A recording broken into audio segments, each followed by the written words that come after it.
my 6. What's up, everybody? Welcome back to the most awesomest homesteading channel on the planet that typically doesn't have anything whatsoever to do with homesteading whatsoever. Homesteading off the grid.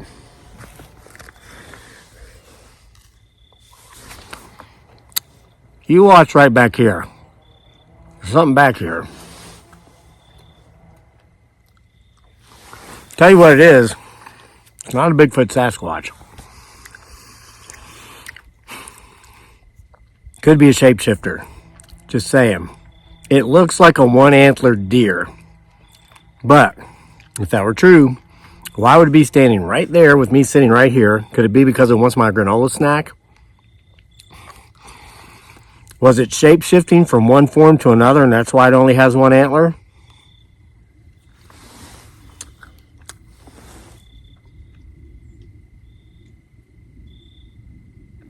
See it moving away now? I don't know. I think it thought that whatever I'm talking about is too ridiculous to stick around and listen to. I hope you don't feel the same. Okay, so back up a little bit. Folks, I want to talk to you about something. It's kind of like an ideology, and it's nothing that I've newly adopted. It's something that I've kind of always believed myself. And so I just kind of had this belief system confirmed by reading a book. I'm going to share that with you. Some of you have probably read this. This was recommended to me for many, many years through business associates and other business people, but I put it off until this week, and I finally read it. It's called Die with Zero: Getting All You Can from Your Money in Your Life, by a guy named Bill Perkins. Bill Perkins, he's a New York Times best-selling author, writes a lot of business books, and I guess if you got to call him this, self-help. But he really made his living before all the writing by being an energy commodities trader on the New York Stock Exchange. In this book, Die with Zero, in the first chapter or so, he kind of shares his story. Went from being a broke college student, had to work his way through college. I think he took out student loans. I could relate. That was my story. To being a hungry go-getter as a broker on Wall Street in the early years, sharing an apartment with a roommate. They were always broke. They were living off of ramen noodles. But he had a vision. He had work ethic. He combined the two, and now he's a multi-deca millionaire. I mean, he'll have private parties. There was one in here, he was talking about a birthday party. He wanted to make it a really great and memorable event for everybody there. So he actually hired Natalie Imbruglia, I think her name was, former lead singer of 10,000 Maniacs, paid to come sing in his backyard. I mean, that's where he's at today. Completely self-made guy. Before I get into the philosophy behind this book, because one of the reasons I put it off for years was because I thought, man, Die with Zero, who wants to do that? We work hard to save and accumulate assets, reinvest our dividends. We want to leave a legacy, leave this big lump of millions and millions. Folks like me who have never inherited anything and who never will inherit anything, we kind of want to break the cycle and leave somewhat of a legacy for our children, our grandchildren, our great-grandchildren, so they don't have to grind to the degree that we had to grind to get to where we are, right? But it's a little different than that, and I'm going to explain. But first, I do want to point out that this video is being sponsored, not by that book, and Bill Perkins has no idea. I'm kind of doing a book review on his book here. But it's by this little flashlight. This company contacted me and asked if I would like to do a demo of the YC8001. I've never demoed any of their products before, and I thought, why not? You can never have too many flashlights. No, we don't want to be hoarders and have like 100 flashlights, but I liked the fact that it was so small. It doesn't take up much space, and I read the stats on it, and I thought, I'll give that a shot. So they sent it to me, and I've tried it out over the last 24 hours, read the specs on it, the instruction manual, and I think it's my new favorite light. I'm going to show you several reasons why. First of all, it comes in a very slim package. I like, I'm a less is more kind of guy. It slides right out of the package, okay, and goes right back in. I've had this out a couple times now. And it comes with the USB cord that you use to charge it. Use a USB port. Plug it into a USB port either from your phone or I put this in the side of my laptop while I was working yesterday morning. And then this goes into the light, and I'll show you where here in just a second.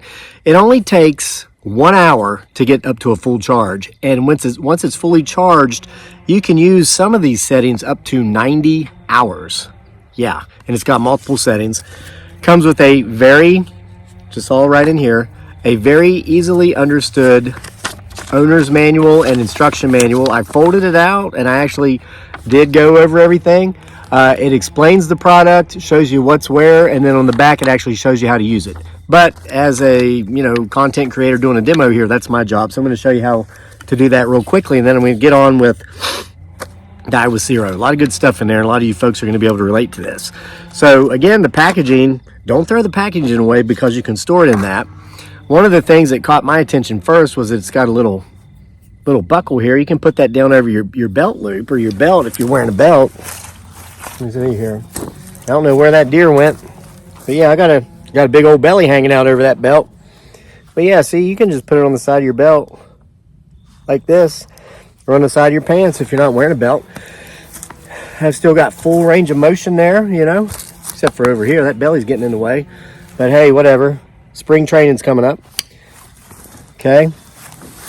Or you can just lay it beside your bed on a nightstand. Doesn't take up much space at all. If you need light at night or if the power goes out, you just reach over and grab it.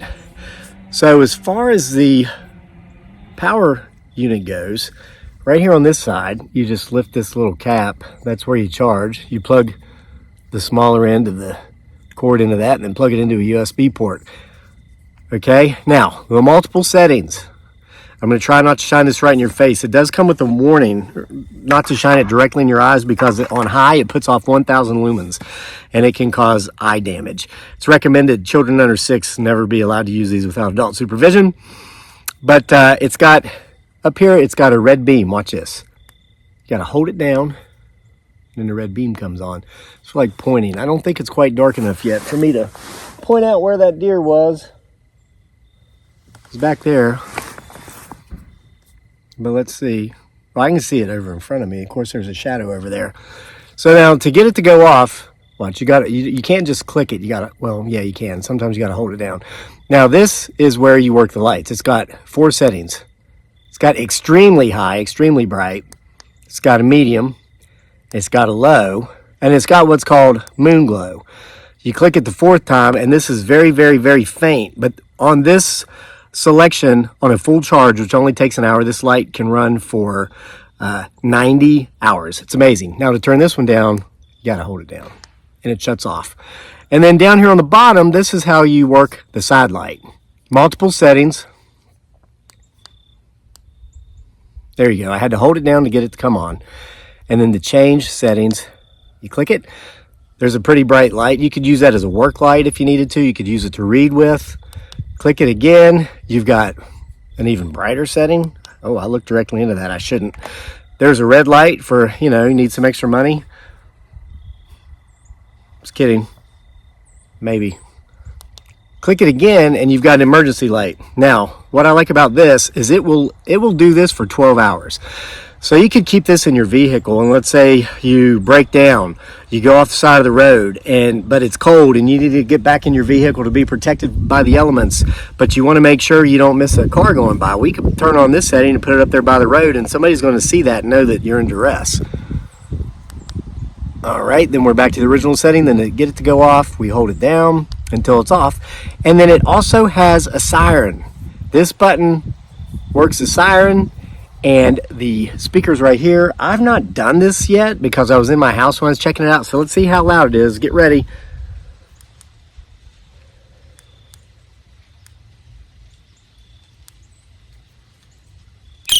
Ooh, that's loud.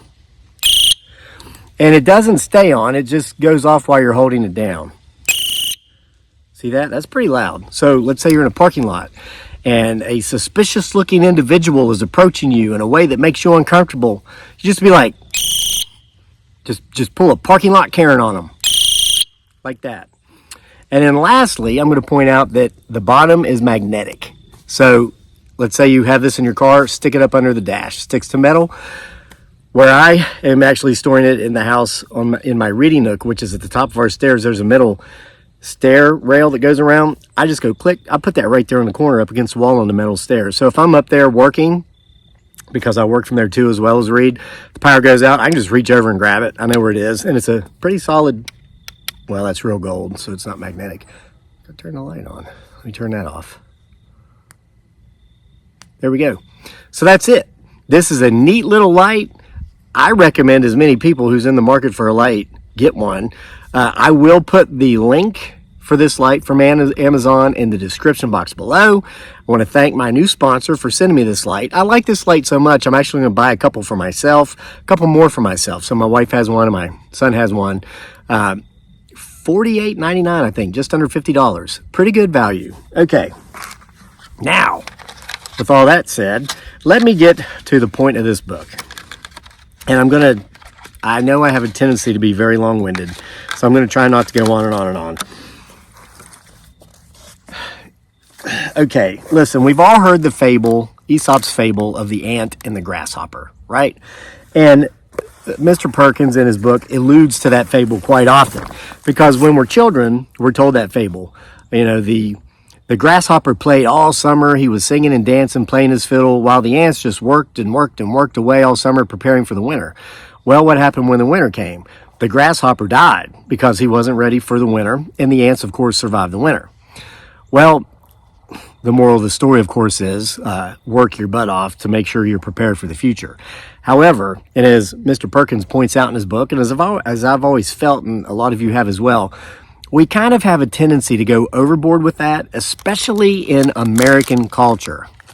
Okay? I'm going to point something out to you.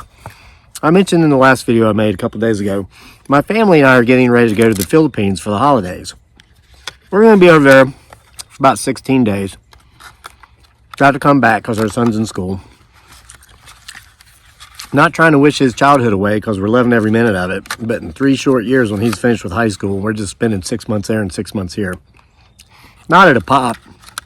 Right, each time, probably 3 months there, 3 months here, 3 months there, 3 months here. We love it here in the fall. How can you not? We love it here in the spring, summer, and especially winter. We'd rather be over there in the tropics. So that's what we're going to do. Actually getting ready to buy a house. If not on this trip over there this time, we will next summer. This will be our second trip over there this year. But anyway,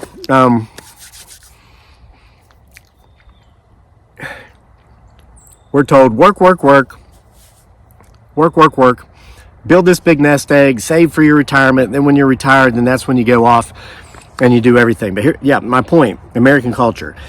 When we were over there 2 winters ago, because we homeschooled our son for a couple of years, when the public schools went woke and they were playing the pronoun games and they were pushing that on everybody, we chose to politely and silently bow out of that nonsense until it ended. So we homeschooled him for a couple of years. This year when they passed a law that, hey, stop, and they're back to reading, writing, and arithmetic, we allowed our son to go back to the public schools. Man, what an education he got during that 2 years he was homeschooled, though. We traveled the world, traveled the U.S., took a few weeks to drive out to the Grand Canyon, camped out in a tent most nights on the way there and the way back. Spent part of last winter, well, we went down to Key West for a couple of weeks, but the winter before that, his first year he was homeschooled, we spent 5 months in the Philippines. It's where my wife's from. It's where Daniel, our son, was born. But we spent about 10 days on this beautiful island called Palawan. Travel magazine that year ranked Palawan Island as the most beautiful island in the world. And we saw that, and I said to Dearly, hey, you know, my beautiful bride, aka Giggly Girl, how come we've never gone to Palawan? And she says, I don't know. I've been telling you we need to go to Palawan for 15, 16 years, the whole time we've been together, because it's so beautiful, most beautiful island in the Philippines. And I said, well, Travel Magazine says it's the most beautiful island in the world, so let's go.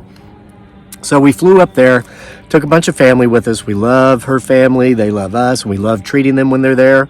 They're good people. Here's one of the things that draws me so much to the Philippines, the people, the culture. here in America, especially where I live in my zip code, right outside of Charlottesville, Virginia, where the university is, you got a lot of money, you got a lot of affluence, you got a lot of well-to-do people, you got a lot of broke dicks too, who act like they have, but they really have not. What they have is a bunch of debt, but they'll put on a pretentious air about themselves, hoping that they think that you think they're someone you're not. But we can all see right through that. Anybody over 30 can see right through that, right? But so many people here have so much, but so few of them are grateful for any of it because of that entitlement mentality. Oh, I'm entitled to this. I'm entitled to that. I exist. Why shouldn't I have this? Why shouldn't I have that? And so many of them, especially around here, again, come from affluence. They've just had it given to them. They've never worked to earn it. And they take it for granted. You go to a place like the Philippines, and I would venture many third world countries. I've been in over 20 countries in my life, most third world, despite some European countries I've visited. Those were advanced nations. But in those places, so many people have so little, but they're so grateful for anything they get. I mean, they're just so grateful for anything they have. And that is attractive. And that I just like being around people like that, people who are grateful. And where there is no gratitude, there is entitlement. And I can't stand being around entitled people. It really disgusts me. Okay, back to the ant and the grasshopper and die with zero. We got to Palawan. It was the middle of February. So it was the coldest time of year over here in the Blue Ridge Mountains of Virginia. But again, the Philippines is 7 degrees above the equator. It's summer all year. We're on this beautiful white sandy beach. There was this one beach in particular that is visited predominantly by Western vacationers, Western tourists. So there were hundreds of people on this beach, and we were laying out there on the beach, swimming in the water, having a great time. And after we'd been there for about an hour, it occurred to me that I had heard probably at least a dozen different languages. Now, all these folks were white. They were white, Caucasian people. I heard a dozen different languages, but I was the only one speaking American English. Now, I heard some English, as in people from England or the UK, but I was hearing Russian, Italian, French, just about every language from white cultures except American English. I pointed that out to my wife dearly, and I said, have you noticed that? And she goes, yeah, why is that? And I told her, well, because in the U.S., we're taught that if you take a break, if you take a nap, if you take a vacation outside of the 2 weeks in the summer when you get one, after working 51 weeks out of the year, they'll give you 2 off, you're lazy. You're lazy. You're irresponsible. All you want to do is, you don't want to work. You just want to bang on your drum all day. Whereas European cultures, they know. No, listen, everybody needs a break. Everybody needs downtime. And shoot, why take it in the summer when the weather's pleasant in the UK, when the weather's pleasant on most of Western Europe and Southern Europe? Why not go to a tropical paradise like the Philippines in the dead of winter? Get out of that nasty weather. And that's one of the reasons, aside from the holidays and family, that's another reason we're going this winter, just to take a break from what will be cold weather here, to go over there and enjoy the tropical environment then. But that goes against everything we're taught in this culture. We're told, be like the ant, not like the grasshopper. Now, there's something to it. There's definitely something to it. I don't work as much now as I did, say, 15 years ago. I've been doing social media for more than 15 years, almost 20. I knew when I got into it, number one, 99% of people that get into this business don't even get monetized. So I knew in the early days, I had to work like I've never worked before just to get monetized. And I was willing to do it because I was down and out in the Philippines. I had me dearly and like a literally months-old baby boy who's now getting ready to turn 15 next month. We had no money, no funds, no help from home. I don't come from any sort of supportive family who gives a shit about my well-being. If I didn't work, if I didn't earn, we were not going to eat. If it was to be, it was entirely up to me. So I had that motivation. I'll tell you, not knowing where your next meal is coming from is one hell of a motivation. I see a lot of the entitled folks around here. We see a lot of, young adults in their 20s, a lot of them pushing 30, still living at home, some of them not even working. The biggest problem with that is not that they're lazy, it's that the parents kind of failed them. And those young, going on middle-aged adults, some of them, have never known what it's like to be hungry and not know where their next meal is coming from. That's a hell of a motivator. And I'm not saying everybody should go through that, because trust me, those days kind of sucked. But because of those days, I was willing to do the work that got me where I needed to be in this industry. That now 20 years later, I don't have to be that ant so much, and I can be the grasshopper more. And I'm able to look around at a lot of my peers, and I see that because they didn't grind in the early days and in the early years, they are in their 50s like me. Some of them 60 now. They're out there grinding now because they have to, or they're soon going to know what it's like not to have food if they're hungry. Perhaps not that drastically, but I mean, they can't come and go as they please. They can't take a winter off and go to the tropics. They can't take 2 weeks off any time of the year they want, because they got, and a lot of this has to do with financial irresponsibility, going into debt, buying all this stuff they don't need with money they don't have to impress people they don't even like, as Dave Ramsey would say it. So they got all these bills. If they went for a month without working, they'd lose half of what they got. It would get repossessed. You know, so many of them are buying so much of what they are buying, what they're financing, on their home equity lines of credit, which is insane. You're seeing these yuppies going to Starbucks and swiping that HELOC card, because that's how easy it is now. You can get a card, like a credit card or a debit card, to go putting that shit right on your house, financing your mochas and your lattes on your home. They're doing it because they don't want to give up that lifestyle. It's crazy. Doesn't make any sense to me, but what do I know? I'm just a dumb hillbilly from West Virginia. That's what they call me. Whatever. I can come and go as I please. Now, here's the point of this book. There's got to be a middle ground between the ant and the grasshopper. Yes, you definitely want to be prepared in your later years to not have to grind and not starve because you're not grinding, or not be able to come and go as you please because you can't, because you're an enslaved person to the grind. But at the same time, if you're too much of a grasshopper and you're vacationing all the time or not working, I'll tell you, I've said this before, I'll say it again. You let me see how you spend your time, and I will tell you what is important to you. Show me how you spend your time, show me where you spend your money, and I'll tell you what's important to you. You might say, well, this is the life I want. I want to be able to provide for my family, for my, maybe for my partner not to have to work. I want to be able to come and go as I please, like you do, Crazy Lake household. That's the goal. That's the dream. But then if you spend the majority of your day on activities that are not generating revenues for either at your job where you're getting paid for your actions, or in your small business, performing the actions and activities that will actually generate money and revenues to your business, if you're doing anything but that, that's not your real goal. That's something that you think sounds nice. Oh, wouldn't it be nice if my wife didn't have to work? Or if I could just say, you know what, it's cold, let's go to Key West for a couple weeks like we did last winter until, the water lines thaw out. Yeah, well, that's a good idea, and who doesn't have that good idea? But unless you're out there committing yourself by spending your time doing the things to make it possible, it's just a pie in the sky pipe dream, okay? And your money. If you're talking about, I want to accumulate assets, I want to take my money and buy things that make me more money, like dividend paying stocks, real estate, mutual funds, bonds, tax-free bonds, but you're pissing away $400 or $500 a month buying beer, marijuana, going out to eat 3 or 4 times a week, and you're not every month when you get paid paying yourself first by putting X amount of dollars into whatever stock that pays a really good dividend, or whatever mutual fund, or packing it away in that account you're saving for the down payment on your next piece of real estate, your next rental property. Again, it's just a pie in the sky idea. It sounds great when it comes out your mouth, but all it is a pipe dream. Okay?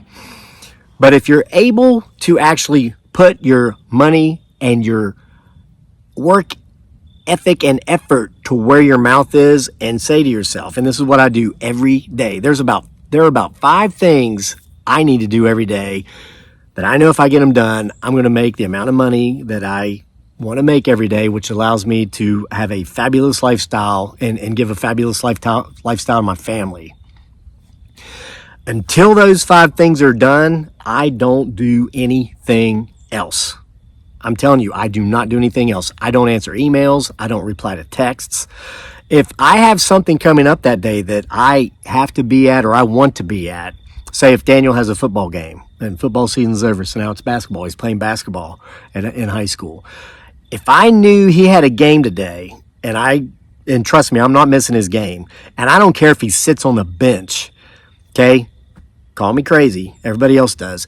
If you have a child that is involved with a sport, involved with any sort of activity, chess, and they've got an event, there's nothing in your life more important than that child in that event. If my son was sitting on the sideline, and he did one game in football this season, we thought he was going to get in to get some QB time. He didn't want to play defense. That's another story, but they didn't put him in for a single play, and it was against a team we beat 27-0. I was a little bit upset about that as a parent, but I'm not going to second guess the coach because the coach had a strategy, and his strategy worked. The next week of practice, Daniel said, "Hey, coach, I'll play defense." And by the end of the season, he was the starting safety. So he was getting some QB time, but he was also the starting safety, playing 80% of the game on defense because who makes the best safeties? Quarterbacks. They know how to read the quarterback. He was doing great at it. But it didn't matter that he never got in that game. If my son is on that sideline, and even if he's not getting in the game, there's nothing more important in my life than that moment and being there to show him what's called unconditional support. Now, if I were to only go to his games if I knew he was going to get playtime, that's called conditional support, and that comes from a place of conditional love, which means if you do this and you achieve that, then I'll love you, I'll support you. What I have for him is something he and my wife dearly have for me that I've never had until those 2 people were in my life, and that's unconditional love and unconditional support. I will go to every single game my son participates in, even if he doesn't participate in it because he's sitting on a bench, because I support him. All right. Now, with all that said, if I know I've got to be away for a couple of hours to do that, and I'm typically up by 5:30 every morning, but if I know I've got a commitment later where I want to be to support my son or my wife, I'll get up at 4. I'll get up at 4 so I can do those 5 things I know I have to do every day to hit my nut to provide the fantastic, wonderful lifestyle for my family that I do. I don't make excuses. I don't say, well, I couldn't make X amount of dollars that day because I couldn't do these things because my kid had a game. Oh, kids, what are you going to do? That's what fake-ass, artificial, yuppie losers do, and that's not me. I never have been one of those demographics, that part of that demographic, and I never will be. You got shit to do, you get up and you do it. If it means you got to get up at 3 o'clock, you get up, you do it, and then you go support your kid. It's that simple, okay? And what he talks about in this book, and I'm going to try to wrap this up, I've been going on for close to 30 minutes, is finding that middle of the road. And basically, by that, what I mean is, what good is it for me to leave a legacy for my son, Daniel, for example? I'm talking about being there for him. You know, I've spent years coaching him. This is the first year I haven't been coaching because he's in high school now, and those high school coaches are doing it. They're more qualified. They're better than me. But I carried Daniel and a bunch of his friends all through the grade school years of learning the fundamentals, how to catch and throw a ball, all these things.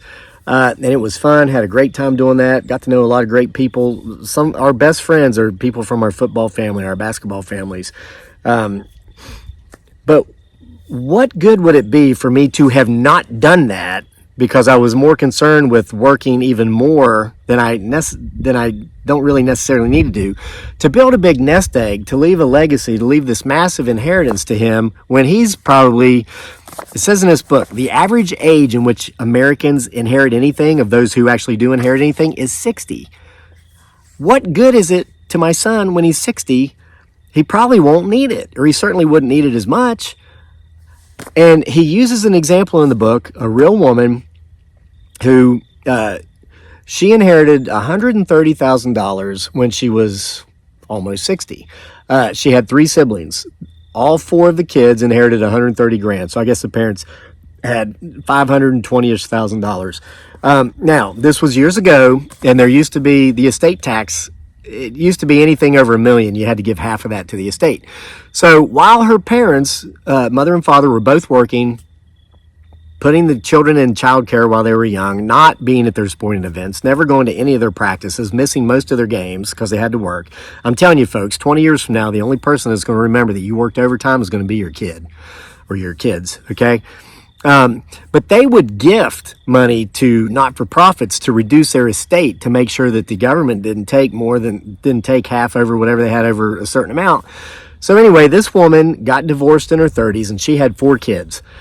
She was a single mother of 4 kids living barely above the poverty line for about 5 or 6 years.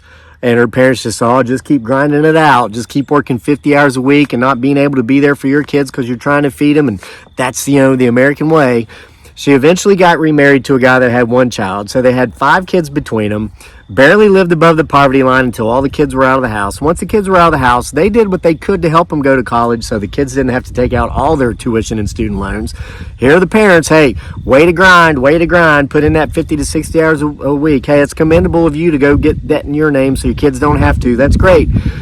Well, and then mom and dad die after they finally managed to buy a home so they could get out of the rental rat trap race. The kids were grown and gone and already starting their own families.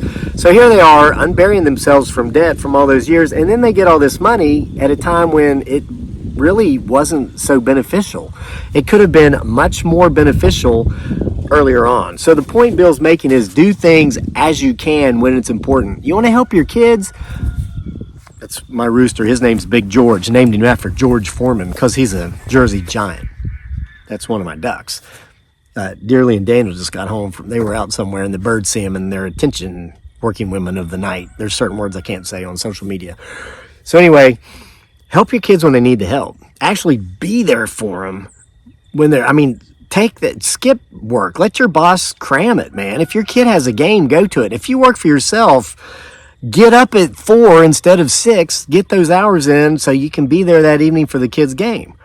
When your kid's in college, if you got some funds available, help with that tuition bill so they don't have to take out student loans and they're in debt until they're in their 40s and then their FICO score is lower, so they have to, anything else they might have to finance, like maybe a vehicle, their first vehicle or 2, and then a home, their interest rate's going to be through the roof because of that student loan debt. Help them when they need it if you're able to. Don't wait and say, couldn't help them when they were little, couldn't help them with tuition, couldn't help them get into that first house, and they had to finance a vehicle, a depreciating asset. But by God, when I'm dead, they're going to get $230,000. Yeah, when they're 60, what's the point? So there's that. And then secondly, it has to do with you. It's not about, spending all your money on your kids so you have nothing left at the end. It's about also enjoying life and all the experiences it has to offer before you're too old to enjoy it. Think about that American way of being the ant. Work, go work. Give some employer the best 40 years of my life, 60 hours a week, make them rich. Then when I'm 65 or 70, whatever age, when I start getting my little itty bitty bit of Social Security, then I'm going to go out and have fun. And you see people do this, they don't have the physicality to go out and have the fun. Because while they're working like an enslaved person to make someone else rich, they're not taking care of themselves. They're not eating right. They're not exercising. And they hit older age and they can barely move. They can't walk up their own driveways. They can't go down and get the mail and walk back up without getting their heart rate up above 120, which shouldn't happen until after you've been doing anaerobic exercise for at least 15 minutes, brah. And those are facts. I'm not making this stuff up to make people feel bad. Those are just facts. And then they find, oh, wow, man, I can't go to that nice tropical place and jump off those cliffs and get in those kayaks and kayak up through the tunnels. These are just things we do every time we go to the Philippines. I can't do that. And so many of them fall for the rat trap. They go into debt. So even though they are older and they have worked 40 years to make someone else rich, they're so far in debt they can't afford to do it anyway. Round trip airfare for us every time we go to the Philippines is $8,000 just to go and come back. We're paying $8,000. We did that twice this year. Do the math. Now, I'm not stupid with money. I wouldn't do that if that wasn't a very infinitely small amount of my income. Yes, we are doing well here. 20 years of busting our ass, keeping the faith, not listening to the hecklers, people laughing at me, telling me I'm stupid, chasing my tail in the woods behind my house, and, you're not a 20-year-old hot chick who can twerk. How are you ever going to make money on Facebook? You don't listen to those losers. People who are negative, people who want to bring you down, there's a name for those people. They're called losers. Once you've identified people as such, you stay the hell away from them because they will bring you down. If you're a loser, once I've identified you as a loser, you're not going to be in my life. And you've heard it said, it's lonely at the top. That's true. Because you got to say bye to so many people who try to keep you down. And it's mostly because it's human nature that they want to feel like they're a little bit better than everybody in their sphere. So they'll like you until they think that maybe you're making a little bit more money than they're comfortable with, because it's a whole hell of a lot more than what they're making. And wait a minute, they've got a better education than you. They come from a more established family than you. Well, we just can't have that. So, well, we'd better just hate you. Let them hate, brah. Let them go. Yeah, it's lonely at the top. But you know what you do when you're up there? You come and go as you please. You spend your winters in the tropics. I mean, just yesterday we got back from going down to Williamsburg, spending a couple days at Busch Gardens to do the Christmas Town thing, because we wanted to go see 10 million Christmas lights. And we went in the middle of a week. Our kid missed a day of school. We don't care. Ask the ducks. We do what we want when we want, because we can. Because we haven't bought into the lie. I haven't sold my soul to give the best years and times and hours of my life to work to make someone else rich. I've done it to benefit my family so we can live the dream, not some CEO, some corporation. They don't care about you. No. Nah, sir. Not at all. All right. So listen, I highly recommend you read the book. And while you can, because listen, there are things I can do now in my 50s. I'll be 52 in just a few days. I can still kayak through those caverns over in the Philippines, and I can still jump off those boulders, and I'm going to until I can't. But the day will come when I can't. And when that day comes, I won't. Now, I'll do the most I can do physically at that time. And this is another reason I'm very active and take very good care of myself physically. Daily exercise, active lifestyle, cut, split, and stack my own firewood. Because I want to be able to do. You either use it or you lose it. What's the saying? You don't stop playing because you get old. You get old because you stop playing. People who do not use their bodies can't use their bodies, because if you don't work your body and use your body, it doesn't take long before your body just isn't going to work. Okay? But here's the point. My point of that is, you got to kayak through those caverns when you're in your 20s, 30s, 40s, and 50s. If you're working to make General Electric or Microsoft rich and you don't go over there to do it until you're 70, you won't be able to paddle out past where the surf breaks. Brah. Don't wait. Because you're going to lose opportunities you'll never get back. You never get back more time. I.e. moms and dads who don't make it to your kid's game, even though your kid's on the sideline. That kid's not going to be in high school forever. They're already out of junior high and middle school. How much more do you want to miss? What, you going to do it with your grandkids like you're some kind of grandparent superstar? The baby boomers are trying that crap, and look how well that's working out for them. Nobody's buying that. All right. So I hope you got something out of this video. Read the book, and again, get the light. I let those ducks out for 2 hours today while I was actually down there splitting wood. They're spoiled. They're as spoiled as my wife and my son, whatever. Get the light. This is an awesome little light, as you saw in the demo at the beginning of the video. I'm going to put the link in the description box below. And get out there and get to living. Like the saying says, either get to living or get to dying. Sadly, so many people have been nothing but sitting around waiting to die. That's not living, that's merely existing. And let me tell you, somebody that lives, there's a hell of a difference between the two. See you for more next time from the greatest homesteading channel on planet Earth that typically doesn't have anything whatsoever to do with homesteading, Homesteading Off the Grid.